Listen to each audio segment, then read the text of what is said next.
estamos aqui para mais um episódio do Cast Transformar!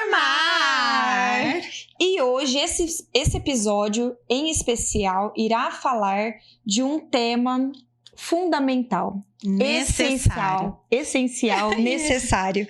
Uma conversa profunda com uma especialista que irá falar sobre saúde mental. Da mulher Específica, mas vai falar num todo um pouco mais profundo, inclusive, da mulher, né, Sim. Daia? Vamos tentar trazer. E eu acho que essa convidada é a primeira profissional dessa área que a gente entrevista, né? É verdade. É a verdade. Então vamos lá, ó. Ela é médica pós-graduada em psiquiatria, saúde mental da mulher. Então temos a honra de chamar Doutora Gabriela Araújo!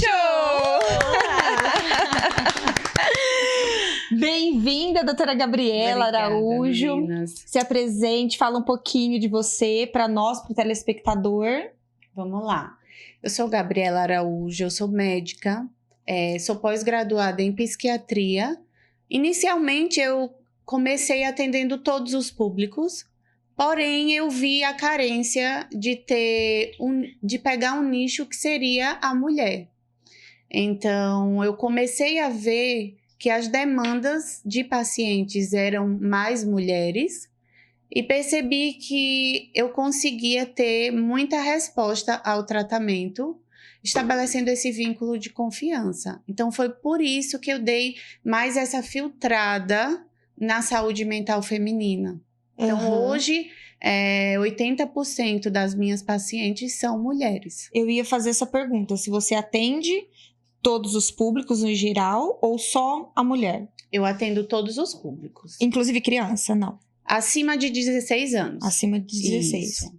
E o que te motivou a especialização da psiquiatria? Da psiquiatria. Bom, eu desde a faculdade, eu me formei em Natal, na UNP, sou do Nordeste, então, desde a faculdade eu sempre fui muito de ouvir, eu sempre me importei muito com o que o outro tinha para falar, eu sempre parava para ouvir. Então, isso despertava também nos pacientes a vontade de me contar histórias. Então, desde os estágios da faculdade, eu conseguia estabelecer vínculos muito fáceis com os meus pacientes.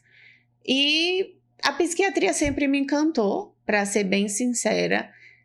Quando eu estava para me formar, eu tenho um filho que já tem 8 anos e ele tem TEA, ele está dentro do espectro. Então, eu via muito a carência de profissionais qualificados para aquilo. Então, eu comecei a estudar o que eu poderia fazer pelo meu filho. Por quê? Porque eu buscava, mas era como se eu não encontrasse. Aí, a partir disso, eu fui vendo a necessidade da gente olhar um pouco para as doenças que elas não aparecem em exames. Nossa, verdade. Então, e que existem mais do que a gente conhece, mais do que a gente vê.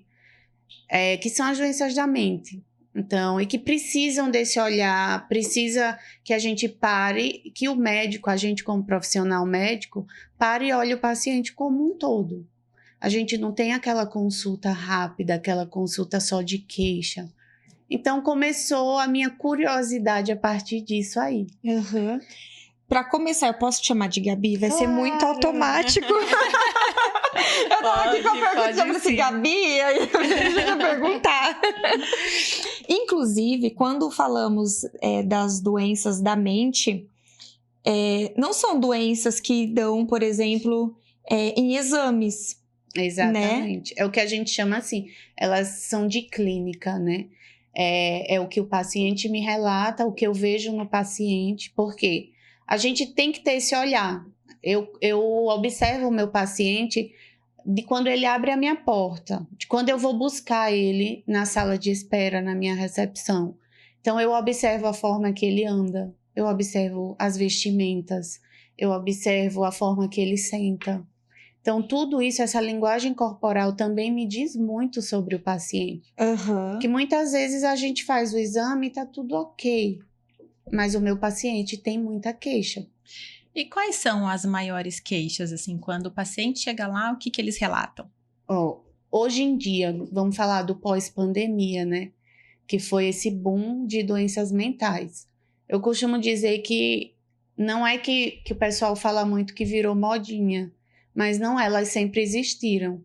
A diferença é que a gente não tinha tanta informação quanto tem hoje, então não chegava nas pessoas o fato de você estar com uma fadiga crônica, de você acordar sem vontade de levantar, sem força para levantar e achar aquilo normal, denominar aquilo preguiça, que não é. Muitas vezes o meu paciente ele está dentro de um quadro de TDAH, então ele não procrastina por procrastinar. O cérebro dele tem uma deficiência de dopamina ali. Então, a gente precisa entender esses sintomas que são comuns, que quando você fala, eu estou muito cansado, quando você fala, eu estou com muito sono, ou eu sou muito irritada, e o pessoal acha normal a irritabilidade, mas não é. A irritabilidade é um sintoma ansioso. Uhum. Então, tem muitos sintomas que a gente tem, que a gente conhece que outras pessoas têm, mas que a gente julga tanto normal. Isso também dificulta as pessoas a buscarem, porque está dentro daquele padrão. Que hoje tá se tratando como normal, né? Exatamente. As pessoas, porque tem muita coisa para fazer, porque... Aquele excesso de produtividade, né? Hoje você tem que ser produtivo o tempo inteiro. E é engraçado que quando a gente não está produzindo, a gente se sente culpada. Totalmente. O que é isso? As mulheres relatam isso também? Muito, muito. Principalmente com as redes sociais. Então, hoje, eu digo muito às minhas pacientes, cuidado com o que vocês consomem. Por quê? Porque a vida do outro, principalmente em rede social, ela é filtrada. É mostrado o que se quer mostrar. E ninguém vai mostrar fragilidades. Poucas pessoas vão estar mostrando fragilidades. A gente mostra o contrário. Só felicidade. Exato. Então, é aquela pessoa que acorda 4 da manhã, que vai malhar, que está numa dieta, que está num corpo legal, que dorme 3 horas por noite, né? Então, e que não é normal. Nenhum corpo vai aguentar muito tempo isso. E quem está consumindo se sente culpado por ficar deitado até um pouco mais tarde. A mulher se sente culpada por não estar entregando muito na atividade física, por ter que voltar ao corpo pós-maternidade. Então, essa cobrança excessiva, principalmente em cima do sexo feminino.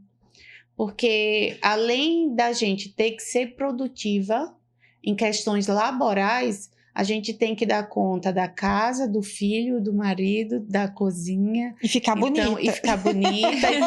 Exatamente.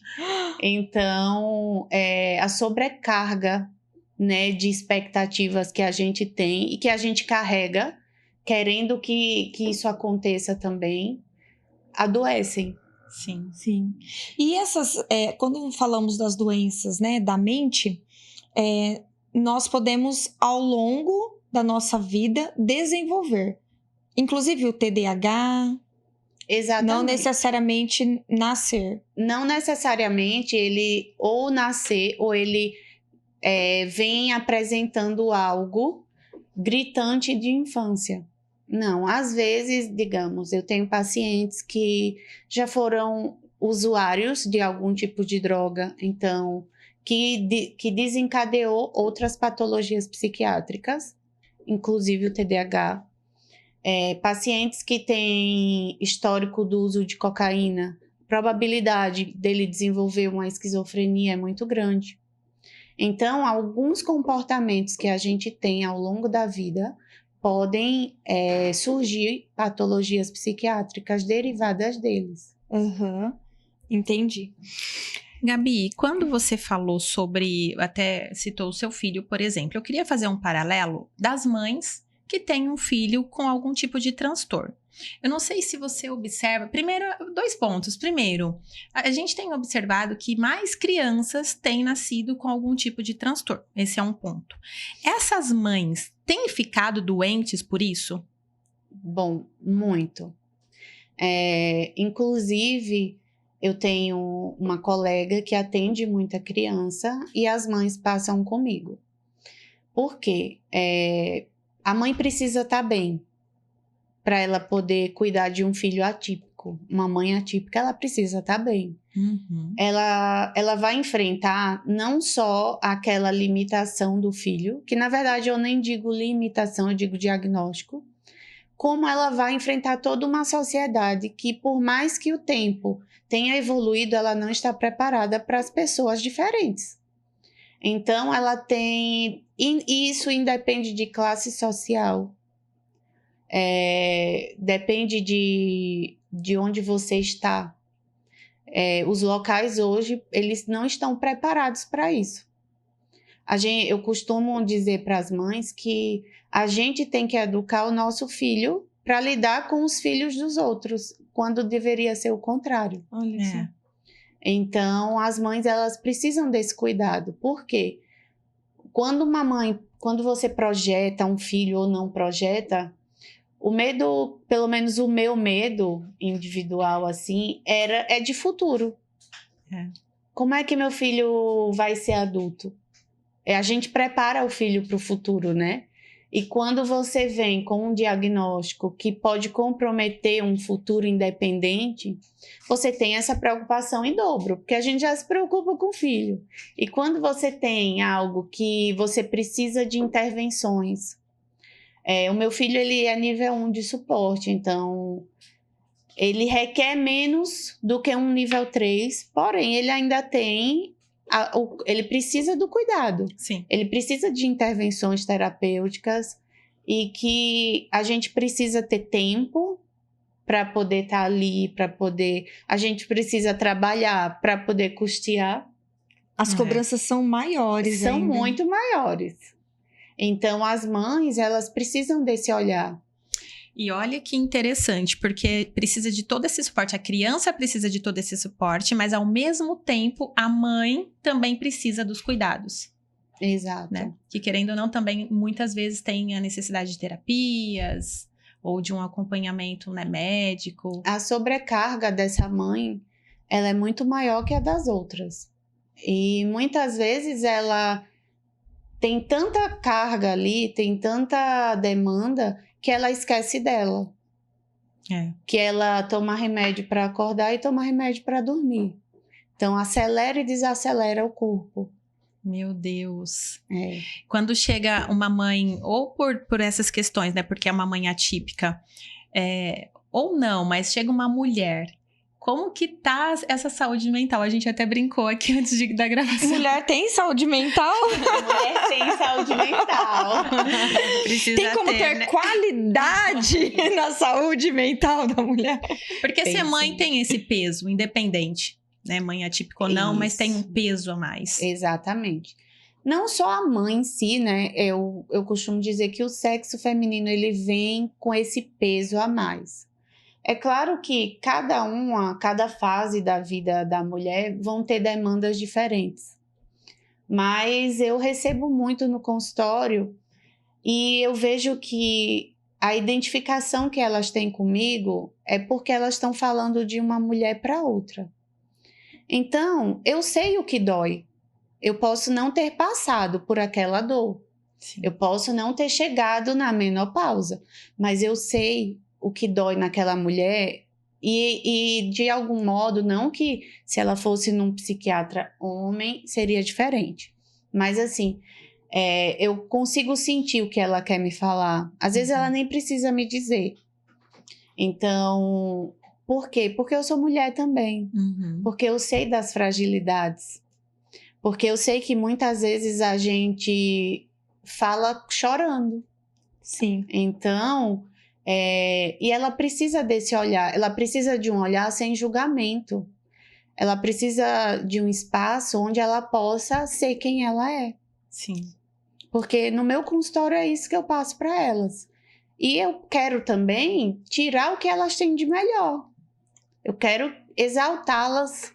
Eu quero que elas entendam que, independente do que você está passando, você consegue chegar aos lugares que você quer chegar, que você almeja.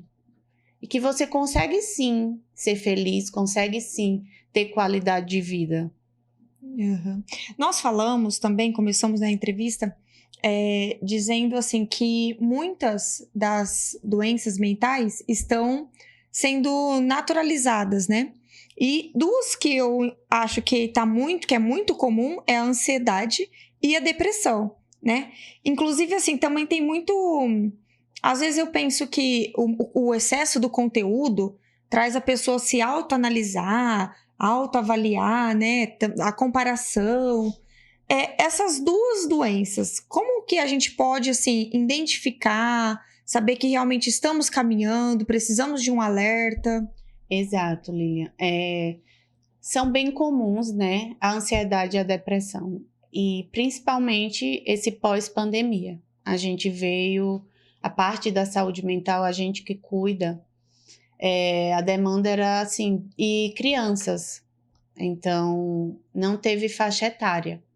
Hoje, por mais que você veja em redes sociais, a ansiedade dá para tratar, dá.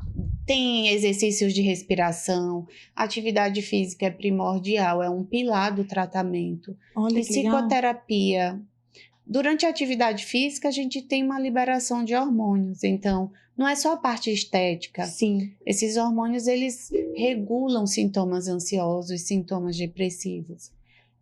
Mas o que a gente tem que estar alerta ali? A ansiedade, ela nunca vem de repente. A gente já tem sinais ali que a gente vai deixando. Então, muitas vezes, eu tive aquela palpitação. É normal ter ansiedade. É normal que a gente, diante de alguma situação, a gente sinta aquele frio na barriga. Quando não é normal, é quando você deixa de ser funcional por conta do sintoma. O que é? Eu tô dentro de um avião e eu começo a ter uma palpitação a ponto de achar que você está infartando, porque os pacientes relatam muito isso. Inclusive, eles buscam unidades de pronto atendimento, buscam emergências achando que está infartando, porque de fato a sensação de falta de ar, aquela dor no peito, aquele aperto, o paciente tem esses sintomas físicos. Então, ela já deixou de ser só aquele frio na barriga. E a gente vai deixando para depois. A gente vai achando, muitas vezes, que a gente controla. Ah, não, só foi esse dia. Ok, só que quando não tratada, o meu cérebro, ele se acomoda. E aí, os sintomas, eles vêm mais exacerbados, a ponto de o meu paciente travar. Eu tenho pacientes extremamente funcionais e produtivos que, de repente, eles não saíam do lugar. Mas uma situação específica, por exemplo, uma memória. Um gatilho? Um gatilho. Não necessariamente. Geralmente, sim. Geralmente, os pacientes, eles vão ter algum extremo que foi o ponto para aquilo acontecer. Mas não necessariamente todas as vezes vai ser assim. Tem pacientes que me relatam, mas doutora, eu tenho um bom emprego, eu tenho uma boa família, eu tenho tudo, mas eu não estou feliz. Eu não estou entendendo o porquê de eu não estar feliz. Automaticamente vem aquela culpa, aquela frustração. Eu tenho tudo e não estou feliz, meu colega não tem tudo e tá. Então, o paciente, essa frustração também faz o quê? Deprime o meu paciente. E eu costumo dizer que o paciente depressivo, o paciente ansioso, ele, muitas vezes, o sinal assim que a gente percebe é o sinal de excessos. Os excessos, eu costumo dizer que eles são fugas. Eles são fugas para algum vazio. Então, quando você vê aquele colega que está bebendo mais do que bebia, que está malhando mais do que malhava, então ele fugiu do que para ele estava dentro da normalidade. Ele procura algo Ele está procurando para preencher aquele vazio. Uhum. E aí, quando esse paciente chega ao ponto de muita palpitação ou quando trava, a gente pode já chamar isso de uma síndrome do pânico, por exemplo? A gente pode chamar, mas a gente também pode chamar de crise ansiosa. Não é a mesma coisa. Não é a mesma coisa. A síndrome do pânico, elas estão bem associadas. Mas a síndrome do pânico, ela vem aquele paciente que tem uma fobia social. Aquele paciente que, de repente, ele está num lugar onde tem muita gente, ele começa a sentir sintomas ansiosos mais derivados do pânico. E o pânico, ele é uma ansiedade potencializada ou não? A depressão potencializada? Uma ansiedade, porque os sintomas eles são bem parecidos. A diferença é que na síndrome do pânico, o paciente ele vai criando um isolamento social. Então o que ele gostava de fazer entre amigos, ele já vai perdendo. Vai parando de fazer. Ele vai ficando mais quieto. Ele vai ficando mais dentro de casa. Por quê? Porque ele tem medo de sair. Tem pacientes que têm pânico de sair. Inclusive, ontem eu atendi uma e ela me relatou que no início do tratamento, ela tinha medo de sair porque ela pensava que algum muro ia cair em cima dela e ela iria morrer. Então, assim, a mente dela projetava toda essa catástrofe. Uma situação. Exatamente. E isso travava, ela não conseguia ir trabalhar, ela não conseguia ir para um social, ela não conseguia levar o filho na escola, porque ela sempre tinha os pensamentos catastróficos. Olha, Gabi, você consegue falar qual é a diferença entre a depressão e a ansiedade? Porque a gente escuta muito popularmente aí na internet, principalmente falando que a depressão é excesso do passado e a ansiedade é excesso do futuro. É assim que funciona? Bom, é mais ou menos assim, porém, existe uma fisiologia envolvida, né? Existem hormônios aí que eles não estão sendo captados.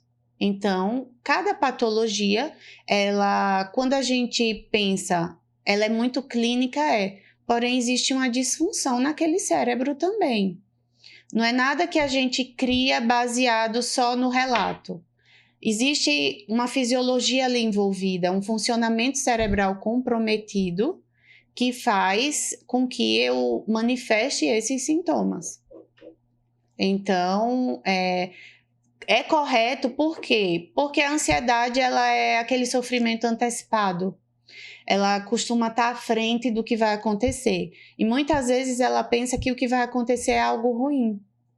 E a depressão não é nem o excesso de passado, é que ela muitas vezes traz à tona feridas que ainda estão abertas. E aí, muitas vezes a pessoa chega hoje, no presente, e arrependimentos, culpa. Então, a pessoa vem traumas, a pessoa vem arrastando muito aquilo. E não significa que também não possa ter uma genética envolvida aí. Então, se minha mãe é uma mãe depressiva, se meu pai é um pai depressivo, a probabilidade de eu ter algum tipo de patologia mental, psiquiátrica, é muito grande. Gabi, fico pensando, nós estamos falando, por exemplo, essas doenças, elas não vão ser causadas somente por pensamentos, ou excesso do futuro, ou excesso do passado, elas vão vir num conjunto também de alguma parte física. Exato. Que no caso é a fisiológica, eu acho, né? Que você quer dizer. Por exemplo, uma falta de uma vitamina. Exatamente. Por isso que o importante a gente não pode resumir aquele paciente na consulta, você tem ansiedade, você vai tomar um ansiolítico e tá tudo certo. Não, a gente tem que estudar aquele paciente como um todo. Então, o psiquiatra, ele pede exame. Então, ele pede um exame de sangue bem completo. A gente muitas vezes pode pedir uma tomografia de crânio. Olha. Então a gente precisa entender se ali, para a gente ter um diagnóstico diferencial. Sim. Porque muitas vezes, inclusive já aconteceu, de eu repor ferro num paciente e os sintomas depressivos dele sumirem. Olha. Então, meu paciente, ele não estava num quadro de depressão. Não era a coisa da mente, assim, de pensamentos, ele digamos. estava numa deficiência de ferro. Então, a gente tem aí vitamina B12, a gente tem magnésio, a gente tem coenzima Q10, a gente tem vitaminas, minerais e aminoácidos que o nosso corpo precisa dessa reposição. Inclusive, em consultório eu faço isso. Né? Eu trabalho com terapias injetáveis. Por quê? Porque eu vejo que quando a gente faz essa suplementação de acordo com a necessidade de cada paciente, pós-exames, não é que todo paciente vai precisar e não é que a suplementação injetável ela vai resolver. Vai curar. Não. A gente, até porque é um tratamento adjuvante, a gente não substitui medicamento. Porém, eu vejo pacientes que às vezes eles estão com 3 antidepressivos e eles estão exacerbando sintomas ainda. Então, a gente tem ali uma gama de boas medicações, mas que não está fazendo efeito. Por quê? Porque eu tenho que entender que a gente consegue plantar em terreno limpo. Então, não adianta eu estar medicando e o meu paciente não está respondendo. Eu preciso entender o porquê. Como é que a gente entende? Vendo quais são as deficiências desse paciente. A insônia, a gente entra com um medicamento indutor de sono e meu paciente não está dormindo. Então, por quê? Então, vamos tentar aí um triptofano, vamos tentar uma melatonina injetável, vamos ajudar. Por quê? Para que ele tenha qualidade de vida. Mas existem exames específicos para saber o que realmente está em falta no organismo desse paciente? Existem. Todos esses exames são laboratoriais, né? A gente faz mediante amostra sanguínea. Então, o médico solicita dosagem de cortisol. Então, num pico de estresse, o seu cortisol vai estar lá em cima. Ele demora para baixar. Olha. Então, Você tem que colher, então, o sangue quando a pessoa está no auge, por exemplo, de uma crise? Tem diferença? Não, o cortisol, particularmente, ele é colhido assim, 2 horas. Você colhe, espera 2 horas e tem outra amostra. Então, cada exame pode ter um preparo antes, que a parte da bioquímica orienta sempre. A gente solicita os exames e pelo exame a gente vê a deficiência. Muitas vezes também aquele meu paciente pode estar dentro da referência, digamos. Eu peço uma vitamina D. Meu paciente está dentro da referência, que seria 20. Então, porém, 20 é uma vitamina D muito baixa. O meu paciente ele ainda vai estar apresentando uma fadiga crônica. Então, vamos suplementar? A gente suplementa essa vitamina, deixa ela em 40. A minha vitamina B12, ela tem uma variação de 150 a 800. Então, se o meu paciente vem com 150, eu tenho certeza que ele vai estar com algum sintoma, alguma queixa. Então, eu dou uma suplementação para subir mais. Automaticamente, o paciente relata, assim, muita melhora. E ele fica entusiasmado com o tratamento, ele adere mais ao tratamento, tem mais aquele compromisso. Por quê? Porque ele está vendo o resultado. Sim. Diferente de você estar só no remédio via oral e ele fala, eu não vou tomar porque eu não estou melhorando.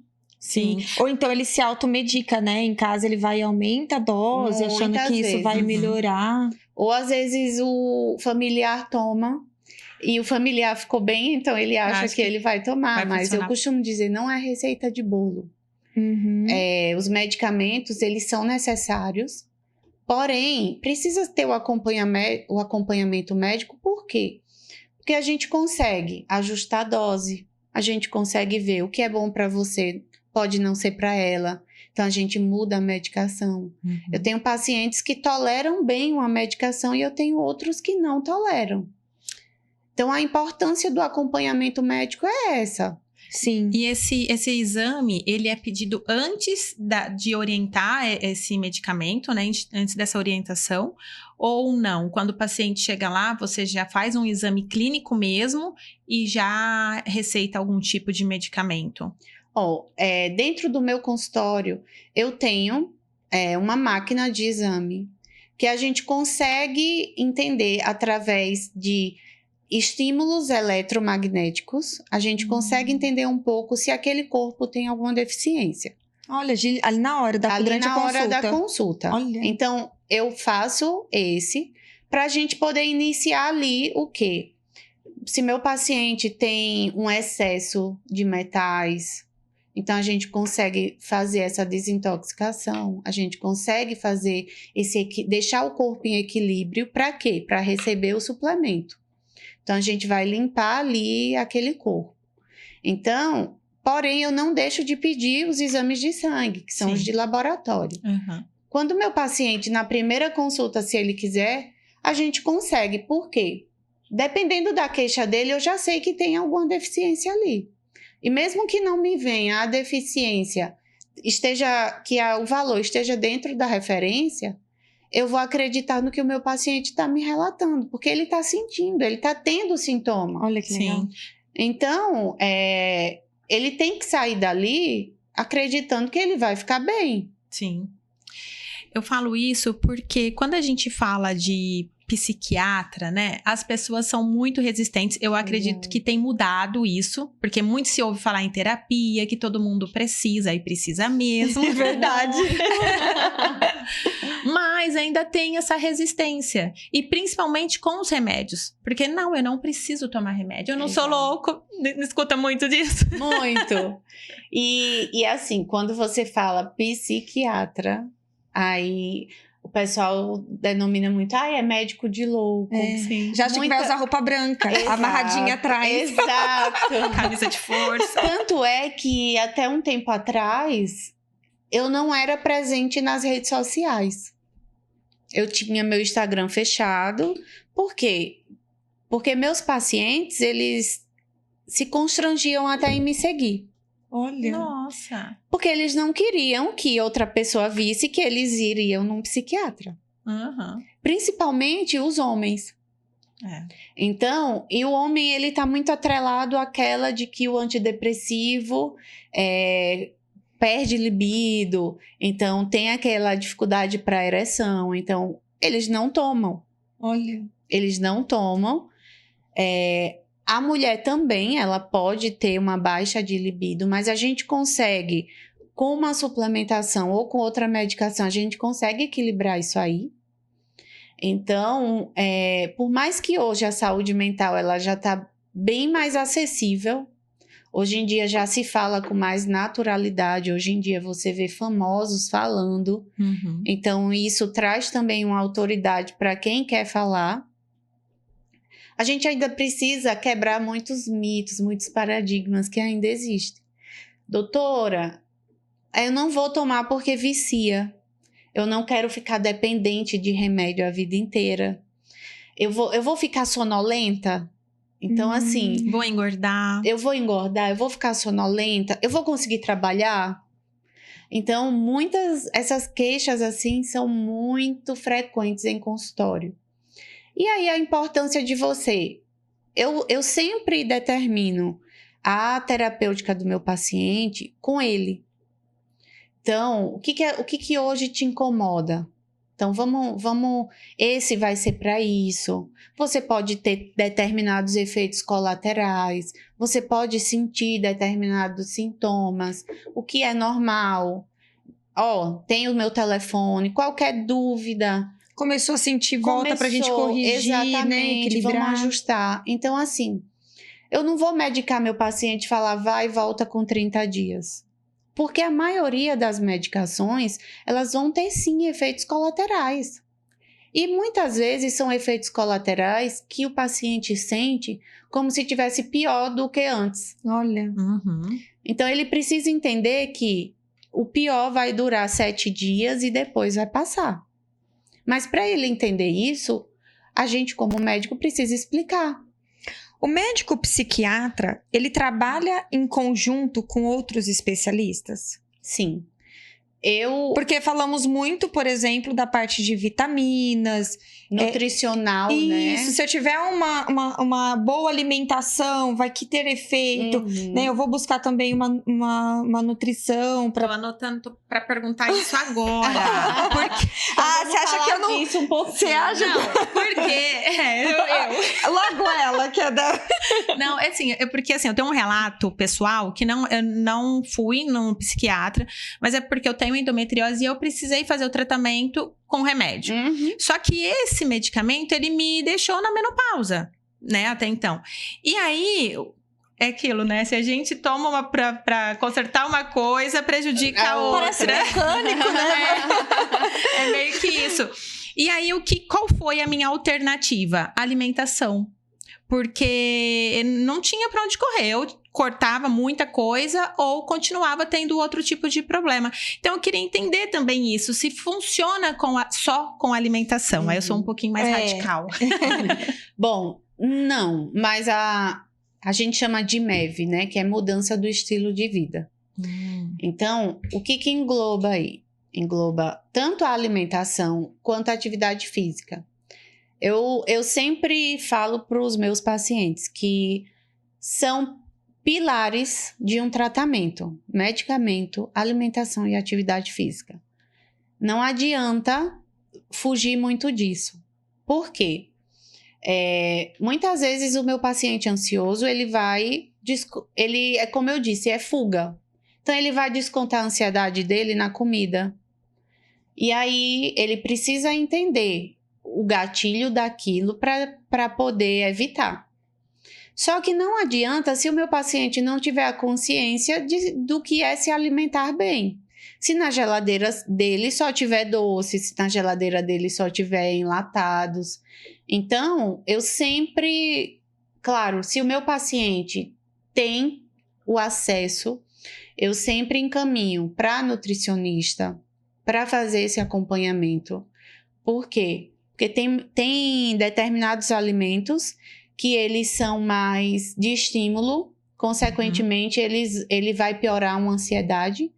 A gente tem o café aí, a gente tem o energético aí, então, que são consumidos e que eles pioram sintomas ansiosos. Olha então, a gente pode, como a gente tem também chás noturnos que te ajudam no sono. Ai, mas às vezes eu tô tão ansiosa, quero tomar um café. Vamos tomar um café? Não pode. Quer comer um doce, né? Comer um doce. Nosso cérebro, ele é muito inteligente. Então, ele quer o quê? Ele quer prazer. Imediato, exatamente. Então, ele quer aquilo, ele quer um conforto, ele quer aquele afago. E para mim, particularmente, eu não sou do doce.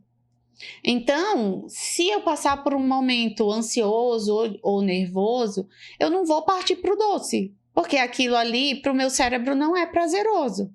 Então, ele busca a fraqueza da pessoa. A atividade física eu acho muito importante, por quê? Primeiro, porque tira o meu paciente de casa. Então, para o meu paciente que ele vem de um quadro depressivo, de um quadro de pânico, ele precisa socializar, ele precisa ter ali um grupo de pessoas com quem ele possa conversar, com quem ele possa dividir alguma atividade. Então, isso é importante. Tem a liberação de hormônios, dopamina, serotonina, que são importantes para regular sintomas ansiosos e depressivos. O meu paciente com bipolaridade, o meu paciente com síndrome do pânico. Nossa, queria tanto falar um pouquinho de bipolaridade podemos também. falar, né? Podemos. Então, assim, é bem importante que eu costumo dizer que é um tratamento multidisciplinar. Ele tem que sair do meu consultório, não ficar só ali. Então,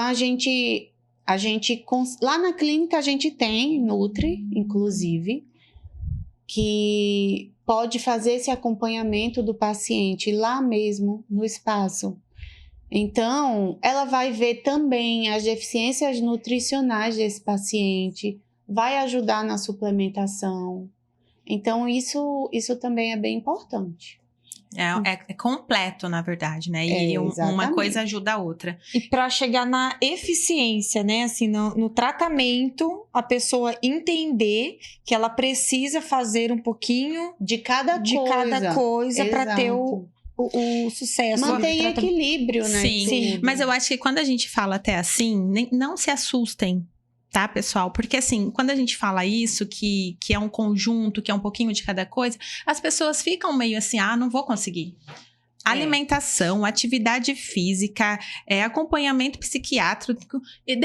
Precisa também de um psicólogo, de repente, ou não? Precisa. É necessário. Mas sabe o que eu penso? Nada vai também, se ela não fizer, não vai sarar. E isso pode tornar muito mais profundo. Então, eu sempre penso assim, o que vai sair mais caro no sentido não de valor, né, de investimento, mas assim, o que vai sair mais caro, né? Eu aderir e aceitar que eu preciso ou, né, ir protelando isso a longo prazo, porque assim, as doenças mentais que estamos falando são doenças que levam a homicídios, né? Que levam a suicídios, que levam... Por exemplo, eu estava esses dias escutando algum conteúdo que fez até uma ligação de crise de ansiedade com a taxa de gravidez precoce, sabe? Assim, em adolescentes. Então, assim, é muita coisa que a gente depois vê onde terminou, o que levou, aquilo que é tão mais profundo do que, né, parar com esse preconceito de procurar um médico psiquiatra e se cuidar e toda a sua equipe, né? Porque a consequência pode ser muito mais profunda. Exato. E para não falar 100% das vezes,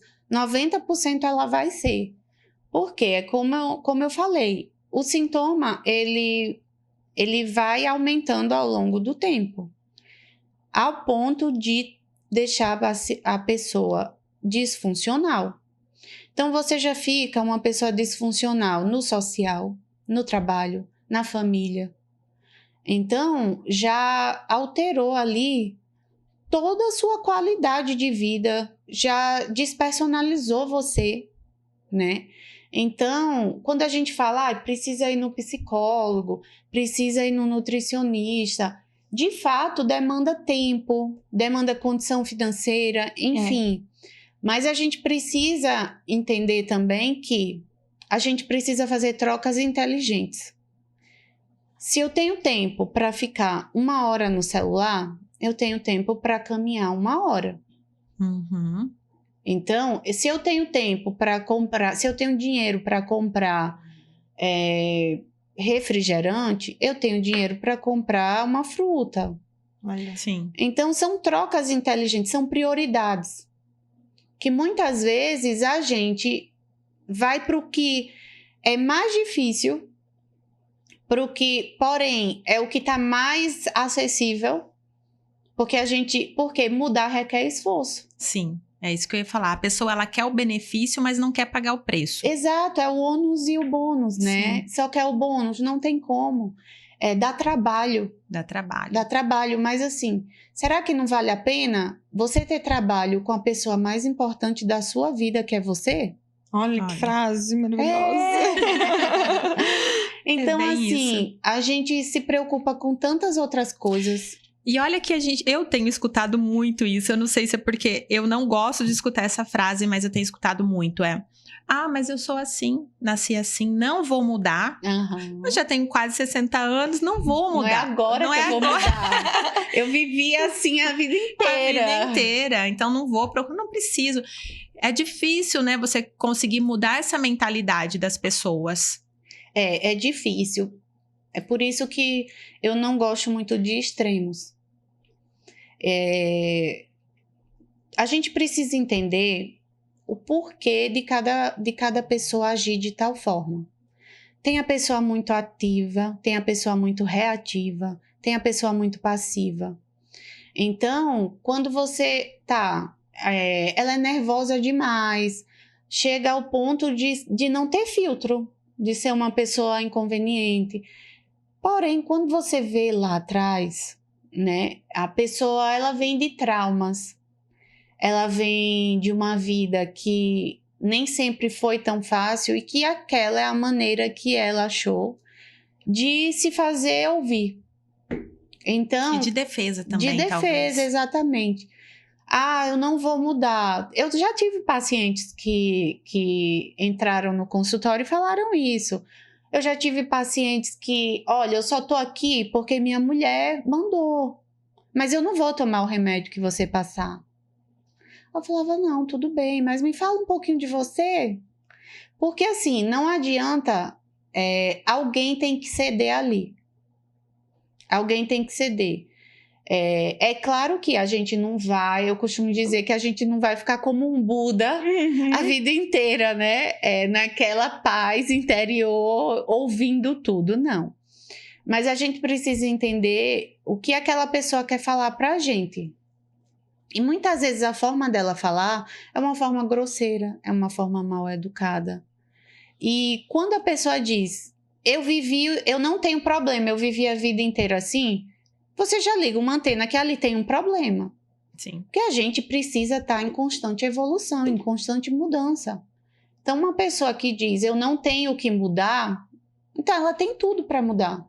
Ela tem que mudar principalmente esse pensamento, né? Então,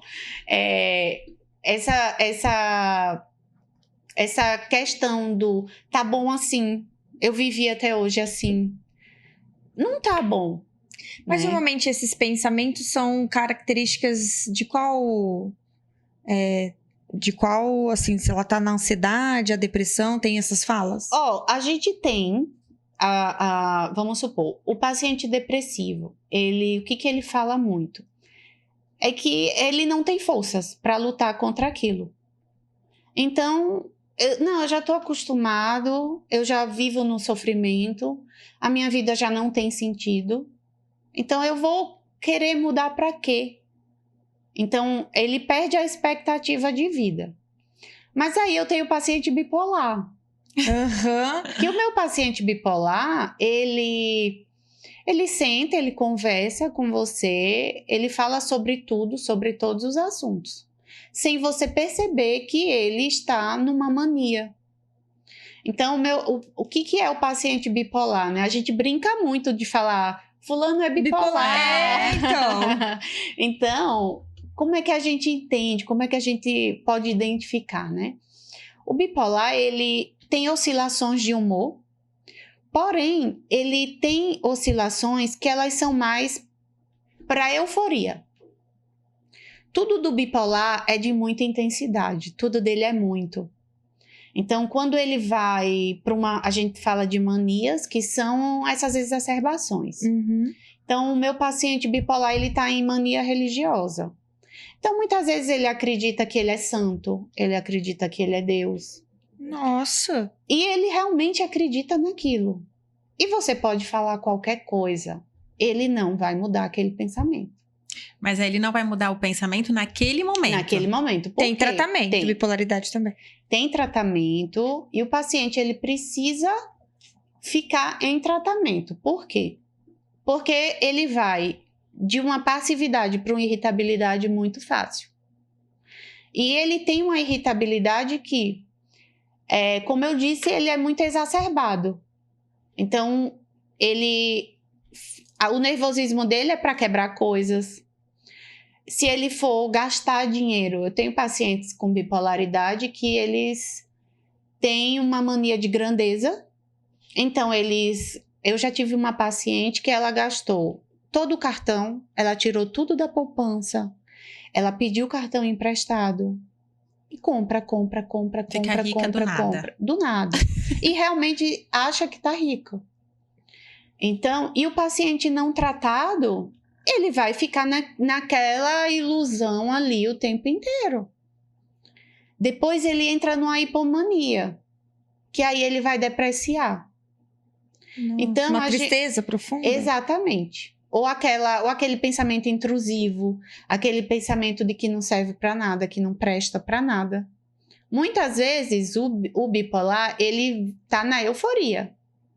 Então, assim, ele gasta muito, ele É muito alegre. Ele é muito alegre, ele fala muito, tudo dele vai ser intensificado. Porém, é perigoso. Porque eu tenho até relato de uma paciente, inclusive ela teve internação, porque ela não aceitava tratar. Então, o que ela fez? Ela vê só como o bipolar pode fazer, né? Ela montou um Instagram de uma empresa de cosmético. No Instagram dela, ela tinha muitos seguidores e ela colocava que era do marketing da Nestlé, do marketing de empresas assim de nome. E ela entrou no anúncio de uma casa de luxo num condomínio. Ela chamou o Uber, ela foi visitar a casa. Nossa. Ela assinou um contrato de compra e venda com o corretor. E ela vai muito bem vestida, ela fala muito bem, que jamais você vai pensar que aquela pessoa está dentro de uma patologia e está em fase de mania naquele momento. Porque ela não demonstra. Então, o corretor foi na casa dela. E aí, ela falou que ia comprar a casa à vista. Então, a mãe dela falou, não, explicou toda a situação. E a cabeça dela, ela tinha o dinheiro para comprar aquilo. É misturado com aqueles transtornos de personalidade? Também. Tem pessoa... na verdade, eu assisti um filme, ele é bem conhecido, eu tô esquecendo o nome. Tem 1 e 2 dele, se eu não me engano. Que o personagem, ele tem muitas personalidades. Inclusive de mulher. Ele é um homem de muita força. Aí ele faz coisas assim que só um super-herói faria. Uhum. E adquire aquela força mesmo, que ele coloca tanto na cabeça dele. Que ele acredita. Que ele acredita. Se transforma numa criança. De fato, o paciente, quando tá em mania, ele acredita. Então, como o paciente esquizofrênico, geralmente ele tem mania de perseguição. Então, ele começa a ouvir vozes, ele começa a ver situações. E, geralmente, quando ele ouve vozes, ele relata que são os vizinhos. O meu vizinho... Então, eles têm muito problemas com vizinhos. Quando o paciente chega, é porque meu vizinho, ele quer me matar, eu não posso dormir. Porque meu vizinho, ele vai entrar na minha casa. Meu vizinho fala mal de mim. E a gente fala, como é que você sabe? Eu ouvi meu vizinho me xingando. Só que não é a realidade. Entendi. Então o medicamento, a gente usa estabilizador de humor. Por quê? Para a gente poder fazer com que o meu paciente bipolar, esquizofrênico, ansioso, enfim, ele consiga ter funcionalidade mesmo diante do diagnóstico. Não adianta não tratar. Não é porque ele tem a esquizofrenia que ele não pode trabalhar, que ele não pode construir família, que ele não pode ter filhos. Não, pode. Porém, com todo o cuidado, com todo o tratamento. Existe tratamento, medicamento para quem é considerado, tem um diagnóstico, não sei nem se posso falar dessa forma, mas psicopata, por exemplo? Existe, por quê? Assim, o psicopata, geralmente uma patologia psiquiátrica, ela puxa a outra. Então, o paciente que é um psicopata, ele pode ter a exacerbação, digamos, de algum outro sintoma. Não necessariamente existe o medicamento para a psicopatia, não. Existe a terapia comportamental, que aí o paciente precisa estar fazendo esse acompanhamento. Mas o meu paciente psicopata que ele tem mania de perseguição, meu paciente psicopata que ele tem algum quadro ansioso, algum tipo de desejo por outra pessoa, a gente consegue ir regulando aquilo com alguns medicamentos. Por quê? O medicamento da parte da psiquiatria, os psicotrópicos, eles não necessariamente são só para uma doença. Eu tenho pacientes que têm insônia e a gente pode entrar com antipsicótico. Não significa que o meu paciente tem quadro psicótico. Porque cada medicação para tratar a patologia, ela precisa chegar num nível de terapêutica. Ela precisa chegar numa dosagem ideal. Se ela não está naquela dosagem, ela serve para outra coisa. Tanto é que você vê muito, digamos, não sei se vocês já foram em consultas com endócrinos, nutrólogos. Sim. Eles, na composição dos manipulados, eles colocam muito ansiolítico, antidepressivo para emagrecimento. Então, não necessariamente aquele medicamento só vai ser para aquilo. Tudo é a dose. Tudo é a dose. E esses tratamentos, a gente fica até amanhã conversando, né? Não, eu marquei uma coisa aqui. Esses, principalmente depressão, ansiedade, e aí até quando a gente vai pra bipolaridade, enfim. Existe algum tipo de tratamento com, eu não sei como eu posso chamar, eletrodos, algo mais invasivo? Existe, mas nesse caso não são invasivos, né? É o tratamento não invasivo que existe, que se chama EMT, que é uma eletromodulação transcraniana, que coloca como se fosse um capacete. Não sei se vocês já viram no Instagram, que hoje é comprovado, tem artigos científicos que melhora sintomas depressivos, ansiosos. É uma máquina, então o paciente coloca um capacete, é ajustado de acordo com as áreas do cérebro. E aí, digamos, o paciente com TDAH, ele vai ter o lóbulo frontal dele, cerebral, vai ter ali uma disfunção. Então, esse aparelho, ele coloca, é emitido uns eletrodos e aí com diversas sessões. Regula. Tá. Vai regulando. Eu falo algo mais específico, tipo para Parkinson, essas coisas, mas eu acho que ainda não, né? Algum tipo de cirurgia, essas coisas, não. Ainda não. Ainda não. Nós estávamos falando da parte de psicopatas, né? Aí me fez uma ligação, por exemplo, com a depressão pós-parto, onde mulheres fazem coisas fortes ali com a criança, Exato. né? Então, o que você pode trazer pra gente também de conteúdo do pós-parto? É muito comum, né? Pensa só, a mulher ela vem passando por toda uma gestação e de repente ela tem o bebê. Muitas vezes o bebê é super planejado e a mulher desenvolve a depressão pós-parto. Por quê?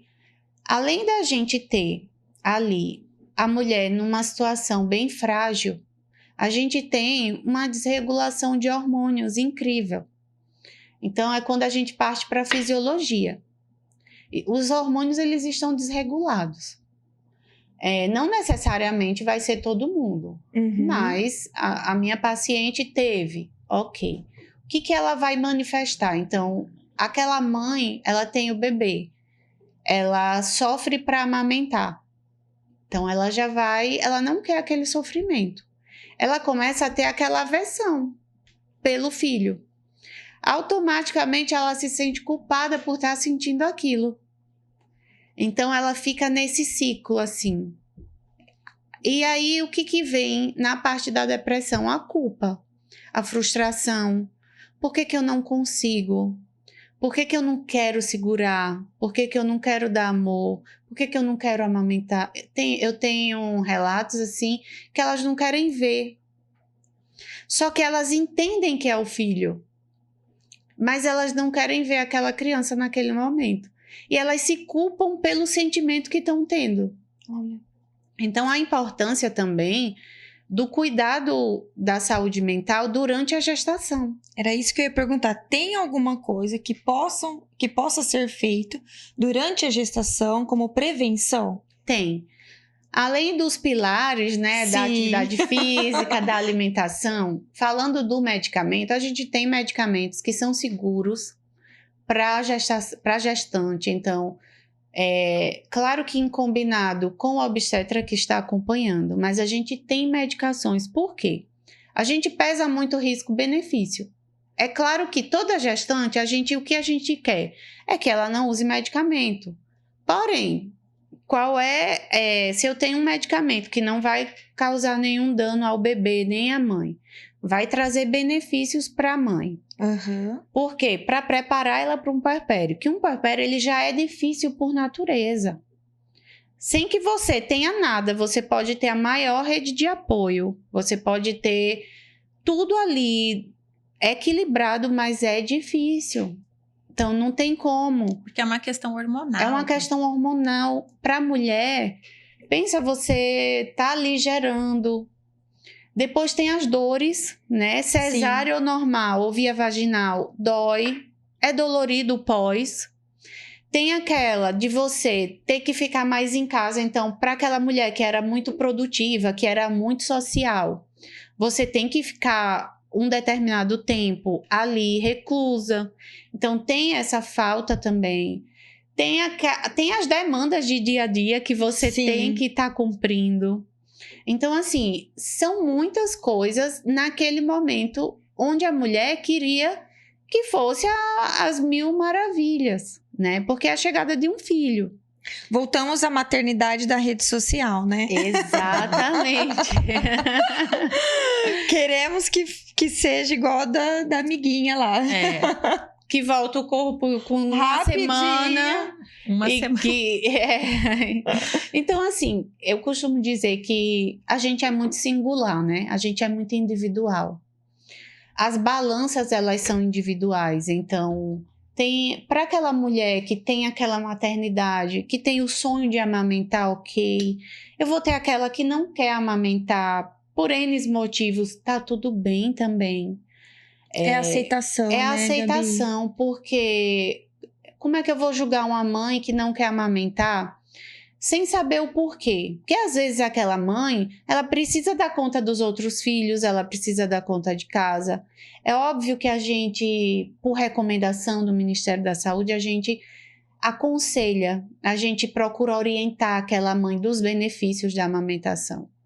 Mas eu também não posso adoecer aquela mãe. Sim. Né? Então, é isso que eu digo. O que é o risco-benefício? A gente tem medicações que são super seguras para a gestante, que ela faz o uso durante a gestação, faz o uso no puerpério. Ela tem um puerpério tranquilo. Então, que muitas vezes aquela mãe podia ter desenvolvido um quadro de depressão pós-parto se não fosse tratada, se não fosse levado em consideração aquela mãe. Porque quando você está gestante, é tudo muito bebê. Sim. Esquece da mãe, né? Então, é importante que aquela mãe tenha uma atenção também, porque ela precisa estar bem para cuidar daquele bebê. Sim. Gabi, deixa eu te fazer uma pergunta. Para eu chegar num médico psiquiatra, eu preciso passar por um outro especialista ou eu consigo diretamente marcar uma consulta? Talvez no particular consiga, né? Mas assim, se eu for através de um convênio, como que é encarado hoje para eu conseguir buscar essa ajuda? Porque assim, eu já estou constrangida, né? Eu ainda tenho que passar por um falar, depois tenho que passar por outro falar. Contar a sua história. Vai parecer telefone de telemarketing. Cada vez que eu falo com o atendente, tem que contar a história. Então, falando de nível SUS, né? Eu era médica do SUS. Então, o que acontece? O paciente ele precisa passar pela UBS, que é a Unidade Básica de Saúde, para o clínico encaminhar para o especialista. Na parte do convênio médico, não precisa. Então, se você quer passar, você liga no consultório e marca. Olha. Muitas vezes, o paciente, ele não nota que precisa, mas ele já faz terapia, ele já faz um acompanhamento com o psicólogo e o psicólogo encaminha. Olha, a gente consegue até aqui, mas eu preciso agora de uma intervenção médica porque a gente precisa de um medicamento e só quem prescreve é o médico. Então, muitas vezes os profissionais encaminham, o geriatra encaminha, mas consegue sim, é só ligar no consultório, marcar a consulta. Eu costumo dizer que não é um bicho de 7 cabeças a consulta psiquiátrica, é uma consulta como todas. Demora, a gente pergunta diversas coisas e muitas vezes as perguntas o paciente não entende o porquê. Vamos supor, a gente pergunta, você usa algum tipo de droga? Então, assim, o paciente, não, mas não é que a gente ache isso, é porque faz parte da anamnese. Para a gente entender como um todo. Sim. Sabe? E não necessariamente o meu paciente entra no consultório e eles têm muito medo que a gente eles contam a história e falam, mas eu não sou louco, doutora. Finaliza, eu falo, né? Com certeza não. Então, eles têm muito também esse receio. Entendi.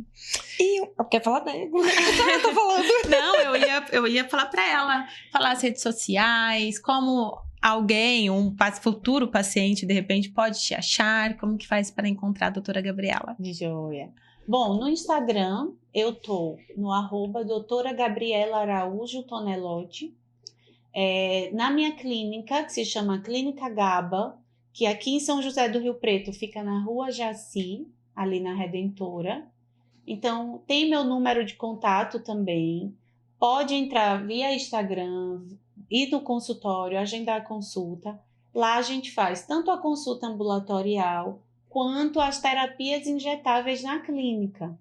Então, qualquer necessidade, pode buscar o atendimento, que eu vou estar muito à disposição para poder cuidar de vocês da melhor forma. Ai, que gostoso! Que linda! Paciente, linda. Vocês viram que é uma consulta terapêutica, né? Demora, assim, eu adoro em consulta que demora, sabia? Eu quero conversar. Você se sente importante ali, íntima, né? ali, da médica, né? Do profissional que tá me atendendo. Estabelece vínculo, isso é muito importante. É muito bom. O que eu acho bem importante também é que se você tem uma pessoa próxima, né? Que você consegue visualizar que ela está no momento ou com crise de ansiedade ou caminhando para uma depressão, que você faça também essa ponte, né? De ajudar, de procurar o médico, de incentivar, porque às vezes a pessoa ela não vai ter esse autoconhecimento sozinha. Então, você, família, amigos, que você seja essa pessoa também, né? A gente fala tanto em todos os nossos nichos, em todos os canais, em todos os episódios, inclusive, que pessoas precisam de pessoas.